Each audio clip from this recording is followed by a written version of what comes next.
Hey everyone, I'm so excited to be in the studio today with Catherine Newton.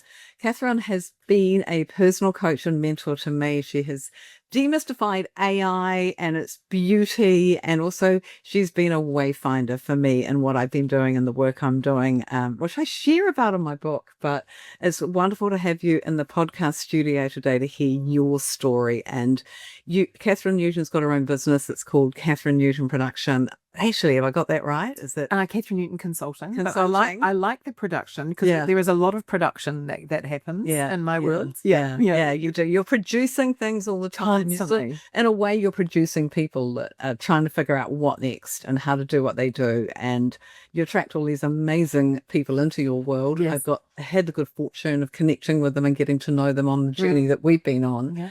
Yeah. I've been doing Catherine's AI online course for over a year, and I'm on a break at the moment because I'm finalizing the book, and She's hyper focusing. I'm about to hit publish, but I really wanted to have Catherine in the studio today to talk about your story. And so tell us a bit about your business. Wow. So my business, I work specifically with women entrepreneurs, and that is my hyper focus. Yeah. And the reason that I do that is because I know that there are a lot of women out there who have this passion, have this ambition, have this drive to take their gifts, their expertise. I mean, look at you, you're a prime example of that, Sandy. And they don't know how to put it all together. They don't know how to package it. They don't know how to refine their message. They don't know how to work out what their offers are, how to price it, how to position themselves. And my passion is to help them to really take everything that is on their heart and on their mission, their purpose, to help them to monetize it, to help them get famous, I guess. I'm doing a lot of work at the moment with women in visibility because I find that a lot of women are at that point now where they know that they are here for more. Yeah. They've got this, there's got to be something more for me in my life. And I have been on my own personal mission, finding my more as well, finding my, that fine line between ambition and assignment. Yeah. And it's now that I feel like I've got more of a handle on my own undiagnosed ADHD. I'm in the right podcast, right? You're right. And now that I've been able to refine my own work and get really clear myself on what it is I'm here to do, I just understand so deeply how to do it, how to get women online, how to get them showing up, how to get them not to be afraid of their own selves, and also a big piece that I know that we understand deeply is, and it's very much part of my story, is around not getting bored with your own voice and your own truth and your own mission and the work that you're here to do, and actually to follow it through and turn it into a business you love.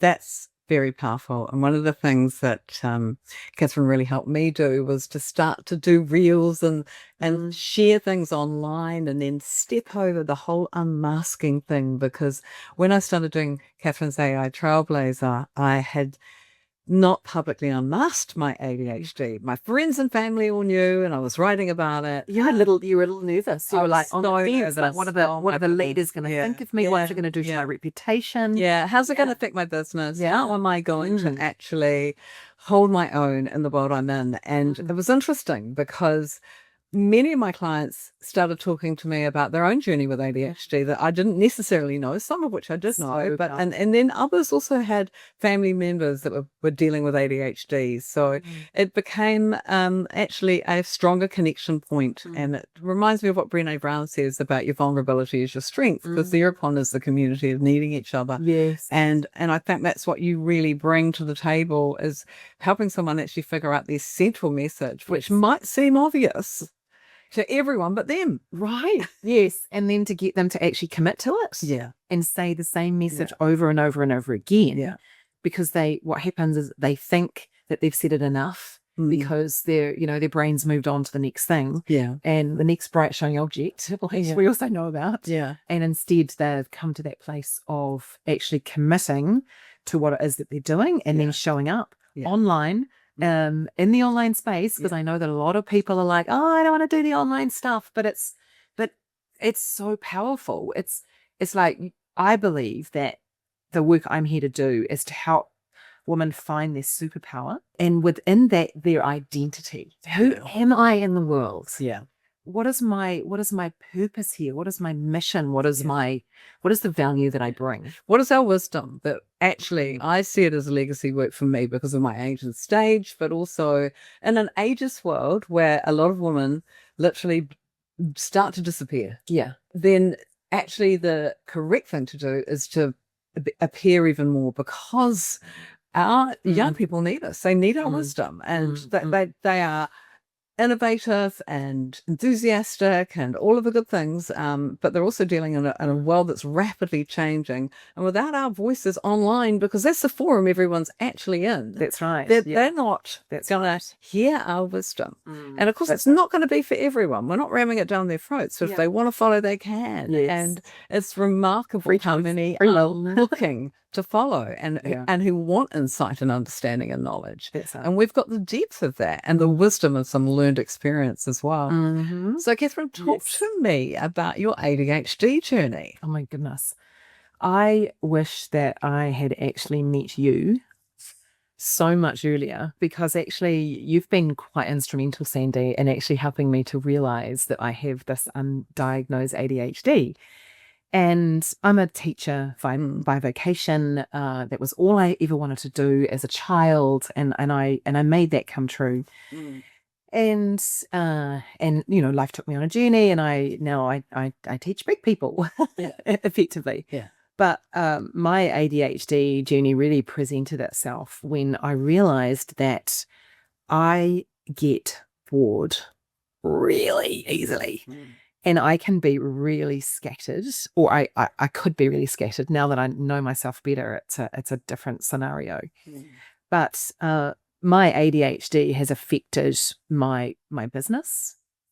I have stopped and started an embarrassingly amount of times where someone's come over and said, oh, Catherine, because I'm so adaptable, which is what you've also helped me to realize, you could go and do this. You could go over here. Oh my goodness, you'd be amazing at that. And so then I go and take my foot. I've taken my foot off my business and gone, oh, that's a really good idea. I'll go over there and I'll do that.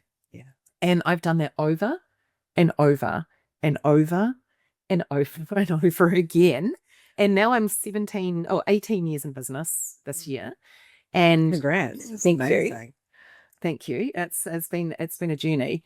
And now I deeply know myself, and I've come to that point in my ADHD journey where I've come to forgive myself.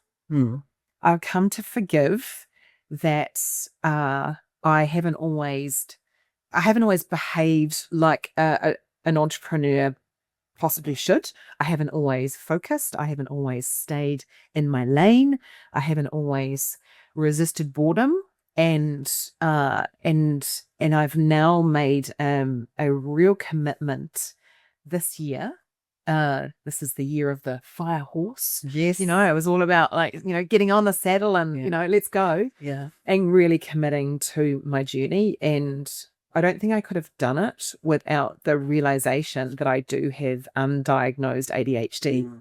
And I'm a bit of a naturalist in that I don't want to medicate. Yeah. And I want to deal with it. Yeah. And I want to deal with it through educating myself. Yeah. I want to understand myself deeply.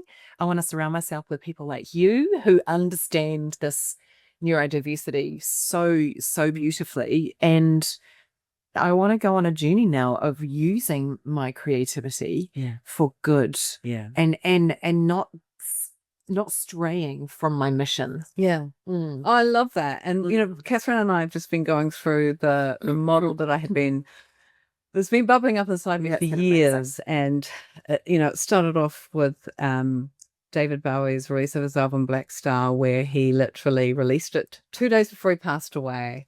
Wow. And I have know a that. deconstructed star on my wrist. And so I've always loved the imagery of a star. And ironically, Catherine's got a star model in her business too. But I've kind of mapped out for parents of ADHD children and for adults with ADHD, what are the star tips and dips that we deal with, because we are inherently by our nature twice exceptional. So we've got some exceptional talents. Twice exceptional. We are twice exceptional. Did you hear that, everybody? We're twice exceptional. I know that the corroborate to that is that we have these amazing things that we're good at and these things that we find challenging, and they are actually correlated. So where we hyper focus, we can be scattered when we're not hyper focusing. Where we've got future strategy nailed, we also have this impulsivity because we can't necessarily explain how we know what we know. Yes. And so we have to learn to mitigate that impulsivity by not racing ahead, actually taking our time.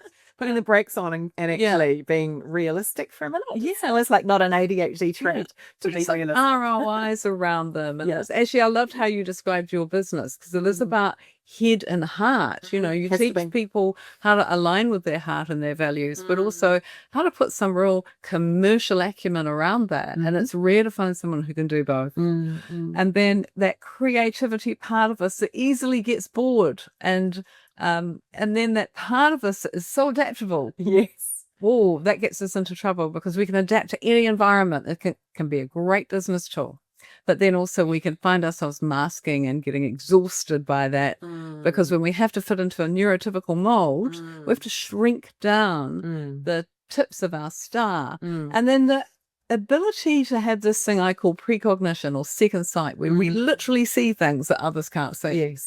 And it's like a superpower. Yeah, it is, in a way. Yeah. But the downside to that is we have this terrible imposter syndrome or rejection sensitivity disorder. They're kind of very, very similar. In a relationship, it turns up as rejection sensitivity, but out there in the world of work, it's like an imposter syndrome, where because we can read other people so well, and we're so used to being a bit of a misfit, we pick up on that little inflection, that little tone, that little look, that little challenge, and then we're like, whoa, the anxiety goes off the Richter scale. Huge. Where I see that in my business is the rejection sensitivity disorder is when the woman that I work with, and I'm, teaching them sales, right? So they've got to get out there and they've got to sell themselves. They've got to go on, create the content. They've got to lead people in the direction of taking people from strangers to followers to buyers who are, interested in their work.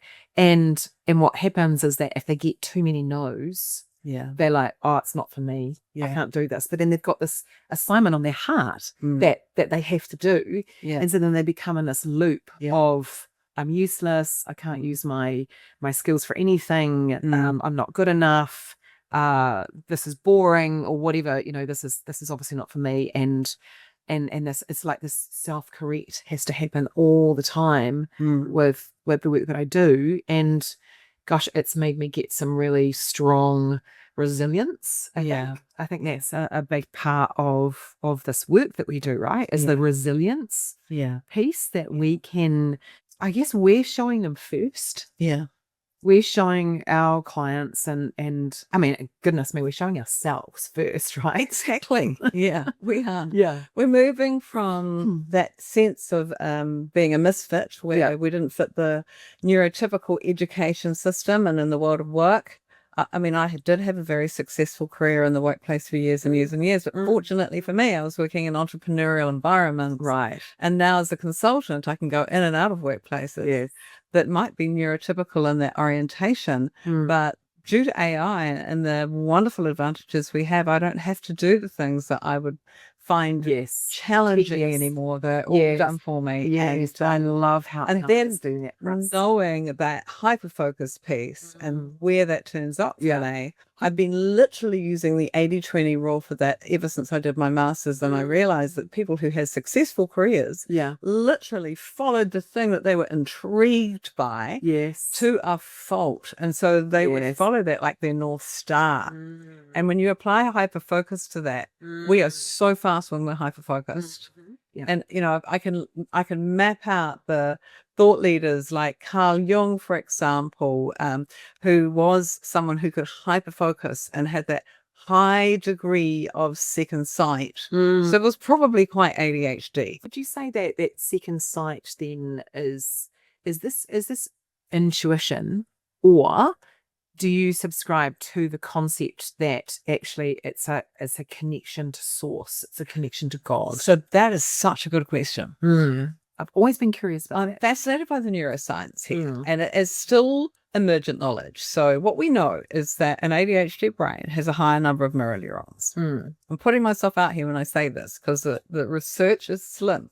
But what we do know, and I know this qualitatively from talking to now must be hundreds of ADHD leaders, hundreds of ADHD clients, that actually they all can relate to this high empathy. It's a quality that my mother used to talk about my father having, which I realized posthumously was ADHD. Okay. And she said he's very guileless, so he could never intentionally hurt someone. And I go, well, I relate to that, and I bet you do. And so we're not wired to manipulate or control or take advantage of others. Now, that's a marker of high empathy. Okay. And it's one of the traits of high empathy. And Dr. Judith Orloff talks about high empathy. I am getting to your question. Yes. And it is, I'm intrigued. It is related to... I'm on the edge of my seat. Yeah, it's related to having high EQ, so that ability to know yourself and know others and know that we're not always the same. That hypervigilance of being able to read other people. But I suspect that it's connected to what Carl Jung talked about when he described the collective unconscious. Yeah. Because actually we're reading the society around us. And when you think about famous musicians like Coldplay, Chris, for example, have you been to a Coldplay concert? Yes. What is he doing? He's channeling the collective unconscious, which is our spiritual connection. Yes. It's that higher power. You've got a higher power, sky full of stars. You listen to his lyrics and they resonate with this burning desire that we all have within us for belonging, for connection, not just to an intimate other, but to the wider community. We're designed to live in community together. And he actually creates that in his concerts. It's magic. In fact, the whole atmosphere is charged with this human oxytocin. I'm there in my mind at the moment. I saw him at Wembley Stadium in London. Oh, wow. I mean, the place to see it. Yeah. And just that sense of joy and that sense of wonder at being in that environment was just beautiful. It's incredible. It's absolutely phenomenal. And he has a great ability to do that. And he connects hundreds of thousands of people in that space. And you see other musicians that can do it too, but he's probably the biggest shining example. Amazing. And so that's our spirituality. That's the thing that actually is not trapped inside our bodies. It's not in our biology. There's a neuroscientist, Ramachandran, who talks about there being a God-shaped space in all of our brains. And when you trigger that space, we will have a spiritual experience. Yes.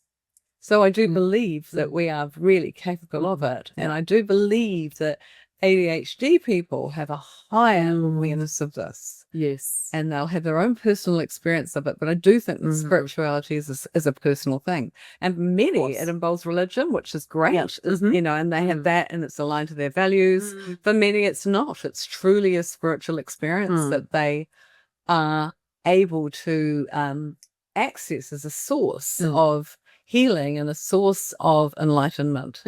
And we're designed for enlightenment. Yes. We're actually wired for it. And also to access the mission that we're all here for. Yeah. I genuinely believe that we're all born with this fire inside of us, and it's our job to ignite that through our work, through our belonging, through our community, through our connection. Yeah.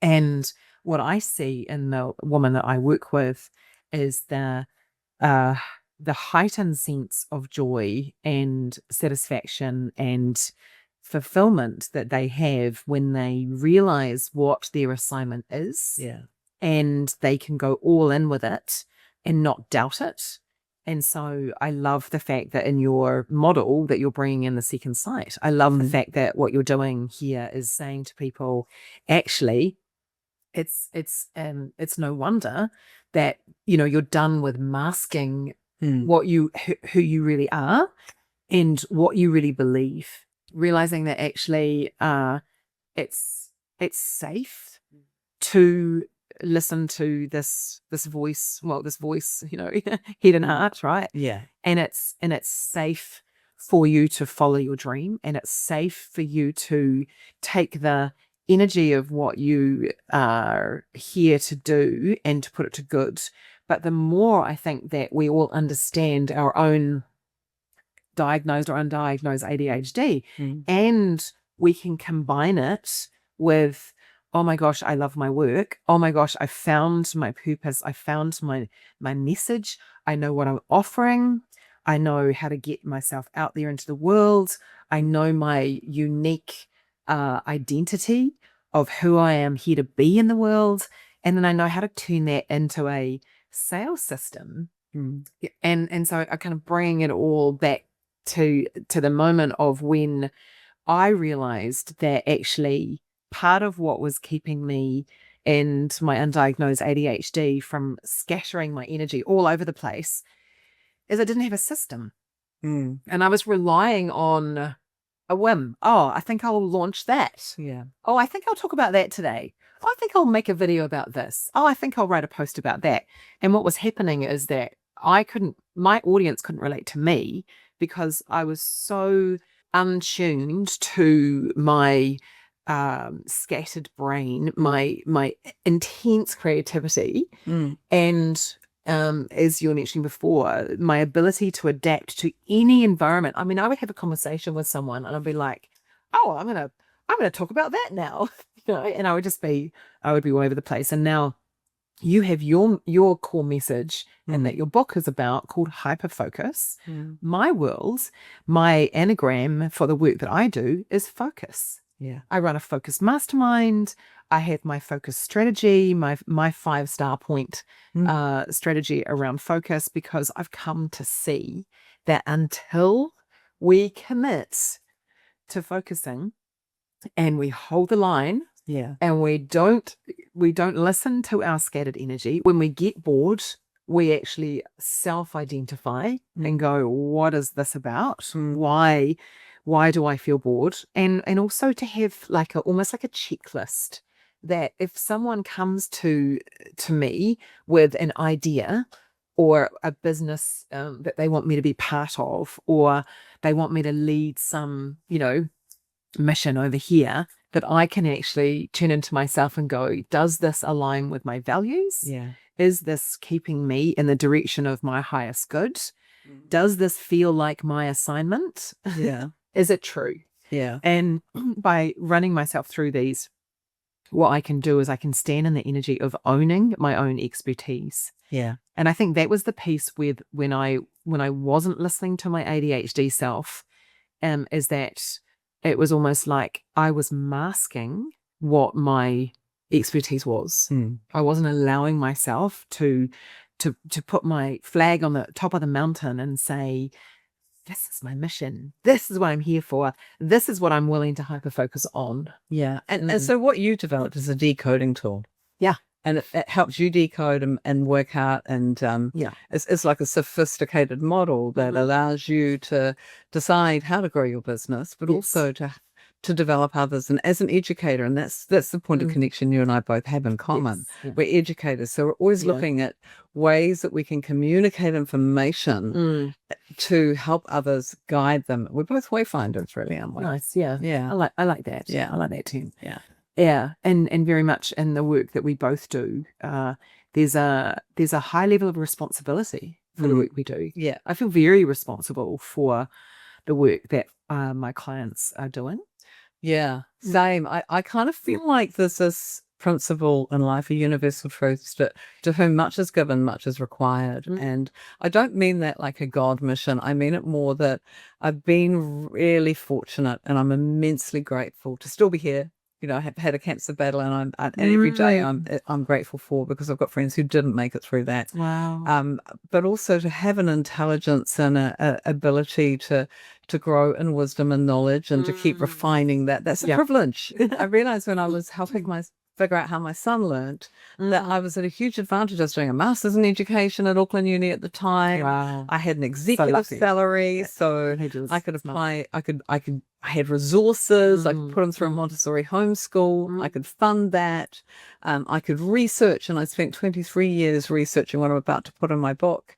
And, still there's a lot of mystery around it, but there's some real insights. And so I've mapped out the things that worked for me and for my son. And now I work with other young people and with parents and with adults to help them decode the world and themselves and work out the best way forward. Amazing. Because I've always had this fundamental belief Yes. that everyone's got a unique intelligence. Yes. And it's interesting because, you take someone who's got a disability or who has some profound disadvantages. And I work with people who really do, they've got developmental delays, even a non-verbal autistic, but they all have their own unique intelligence. Yes. And, our non-verbal autistics, they're incredibly highly attuned to spirituality and someone's energy, and they will react when things are off. And so everyone's got an intelligence somewhere, and it's finding it and then helping them decode it. Yes. And that's where the key is. It's there. Yeah. And I think that as a society, we have a neurowave coming our way. And there's a big part of me is going, I've left it too late. But it's not. Now is the time. What you're doing. I've seen you help so many female entrepreneurs who were just stuck. And then you've come alongside them and really given them a methodology that they can apply, and then brought it to life, and then they're off. And not only are they off having huge financial success, but they've got confidence and they know how to back themselves. Huge. Absolutely huge. The courage piece is massive. Is absolutely massive. And I think that if I would interview any of my clients, I actually genuinely think that a really big piece of it is that it's a slightly spiritual concept, but they've found themselves. Yeah. They find themselves through their voice, through their message, through their work, through giving themselves permission, or having permission, I guess, to take this longing, this yearning, this knowing that's inside of them. And because of the space that I work in, I attract a lot of women who are very similar to me. Yeah. Who are highly ambitious, highly driven, and they just know that they have to, that they're here for more. Yeah. And they cannot deny it any longer.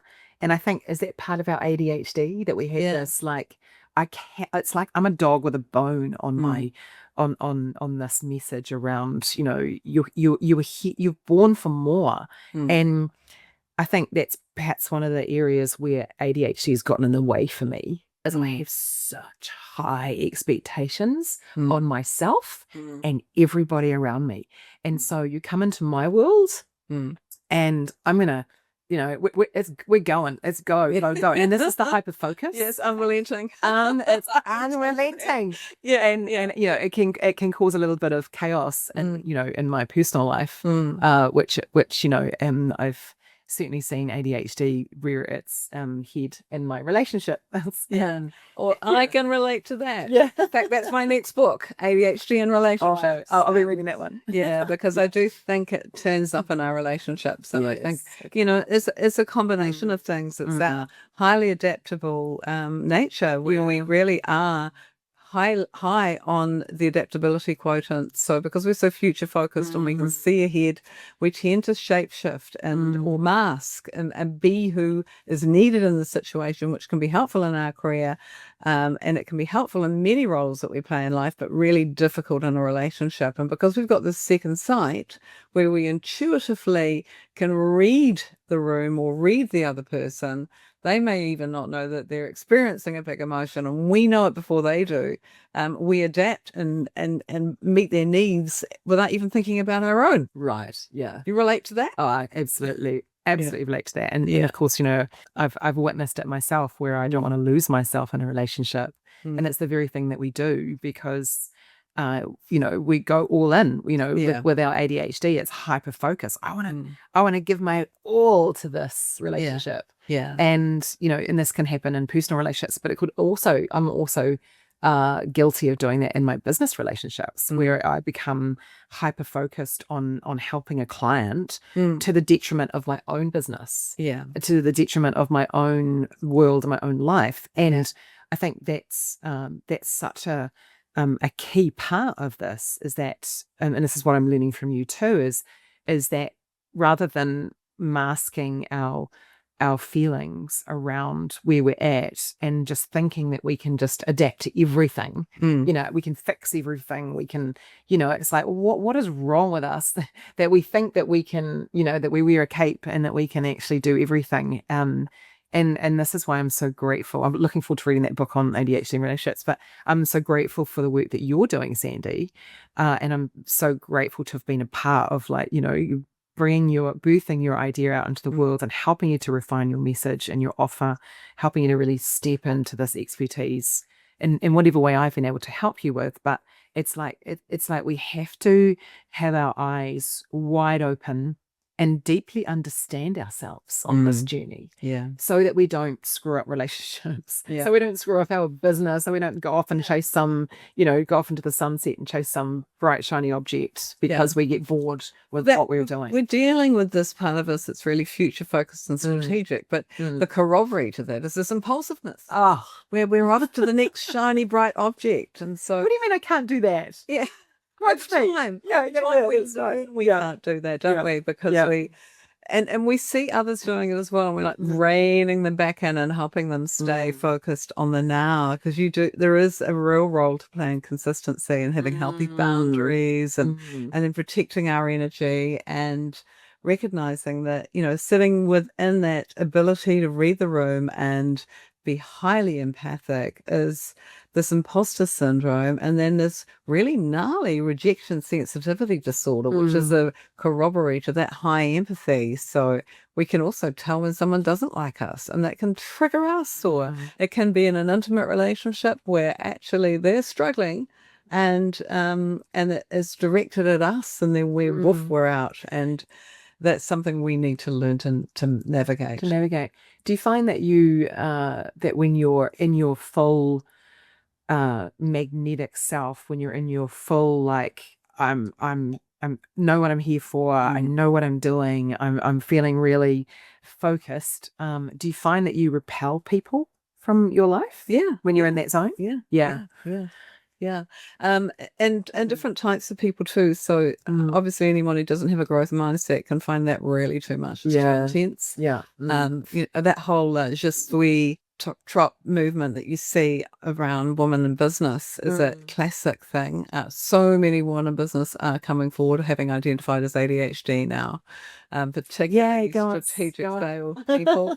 But they've been told all their lives they're too much, and I can relate to that, because as a child I was too loud. My parents were introverted, was too outspoken. Growing up in a culture like New Zealand that's very parochial, that's very what are you doing having an opinion as a woman? What are you doing actually being so articulate? I can remember lots of incidences in my career where I just literally rode right over it. Wow. But also equally at times where I'd be sitting in a room, looking around the room and thinking, what makes me have so much self-belief? And so many of the women in the room here are really capable and are hugely, hugely successful, and yet they don't step up. And I think that's one of the things you help them do. You put your hand out and you go, come on, come with me. I know the way. You've found the way to step up, and you've decoded that. It's immensely powerful. It's a really nice way to put it. So thank you for articulating it like that, because what happens is that I have belief in them, for them. And I learned that from one of my mentors. I was lucky enough to train under Bob Proctor. I traveled to the States to study with him, and one of the things he said to me was, until you believe in yourself, borrow my belief in you. And so that's what I do with my people. But you're right about I've always been so curious about why why do I have so much belief in my mission, in my purpose, in myself? And don't get me wrong, I catch myself all the time, but I had the strategies in place. I'm able to decode what my thinking, and my natural default, which is what I pass on to my clients. And if you're in my world, or it'll happen in conversations. But my natural default is to be aware of my dominant thought. And this is where I think I've been able to overcome my ADHD. Because when the default of imposter syndrome or lack of belief or feeling unworthy or feeling shame, or whatever those emotions are that typically will inhabit an ADHD person's mind, that I'm able to witness that, be aware of it, and then ask myself, okay, so I don't want that. I don't want that emotion. I don't want to feel ashamed of making my videos and putting myself out there in the world. I don't want to feel lesser than myself. I don't want to lose my self-belief. So what do I want? And by simply asking myself that question, I think it's been a really massive part. I'm pointing to the star diagram that Sandy's got over there. But I think that's for me, if I could really pinpoint what has been a really important realization around how have I overcome my ADHD in any given moment, is that realization that I have the ability to affect change in my dominant thought by being conscious of it, and by, I guess, making a decision. Making a decision and being aware that I have all of this ability to go off the rails and get scattered and try and do 5 million things, but actually, what do I want? And I think that's where I'm at now with my level of awareness. And that's why I see my ADHD as a superpower. And I see it as a thing I can harness. Because I've got this, this realization that my brain functions best when I lead her. Not when I'm led. And when I'm unleashing my own uniqueness and realizing that actually, who cares who sees me online, and they can judge me and they can think I'm way too much. I'm too much all the time. This is me. I'm like, all the time. I'm leaning into life. I'm go hard, go fast. I'm all or nothing. And that's you stretching out the tips of your star and being yourself. And you helped me realize that as well. I thought, well, gosh, I was carefully sharing in this tiny little wee forum. But actually that wasn't all my followers. And then I realized, well, actually, if someone doesn't want to hear this, they can just unfollow me. It's easy. I'm not send it. It's not for everyone, and it's okay. I still want to crack the whip and get you out there more, though. I know. I have been burying myself in writing because I've been in this big innovative patch. Literally, this morning I just did the fine-tune edits. I've got one more read through. I've got this lovely app, Speechify, that reads it to me. Love it. Love it. And I get to choose a voice as well, and it's wonderful. Wow. So I will do that this weekend, and then boom, press go. Incredible. And that's fulfilling a promise I made to myself 23 years ago, that when I finally demystified how to help my son, who could read at 3 and then started to unlearn how to read at school. So I knew there was a solution there. When I demystified it, I would share it. And it has taken me way longer than I would have thought. But I'm really pleased that I've had all this learning experience along the way. And it really is aligned to that central belief I had that everyone has a unique intelligence. And actually, if you learn to tap into that, that's where your life force is. That's where your Turanga Waiwai is. That's where your energy sits. That's where your, as Chris would say in Coldplay, your higher power is. And is it transcendent? I probably think it is. That we are connected to the stars. I think those of us who have ADHD have a higher level of transcendence than those that don't. I think that on some level it is this this epiphany this expansion, this, I don't know, Christ consciousness, some might call it intuition, so it's, we've got a high level of that, but we have to harness it. I think that is the key. And this is why, for me, the last 17 years of my business, there's a part of me that's a little embarrassed about how, how much I've been kind of like, oh, I'll go and help that company and I'll build. But you've learned so much. I have learned so much. It's been like I've done my PhD, and how not to do that. And so if you want to make sure that you don't do that, then come chat to me. Yeah, no, I mean, in all seriousness, I relate to that because if you could go back and tell your young self, one thing about your journey, what would it be? What would be that one thing? Trust yourself. Trust what's on your heart.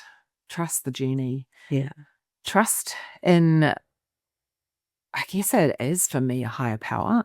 And trust that what I have to share with the world, that the time will present itself exactly when it's meant to. Because I think what you said before around, when I said I was scattered and I've come through with all these learnings, and it's like, okay, so what if now is the right time? What if this is divine timing? That I'm supposed to launch this business, and there's no mistake that you and I are having this podcast interview right now. I've just gone all in with my business. I've made 2026 the year that I'm absolutely focused on her, my business, hyper focused on her. And I realized that I did trust, and I do trust, and I want to continue to trust.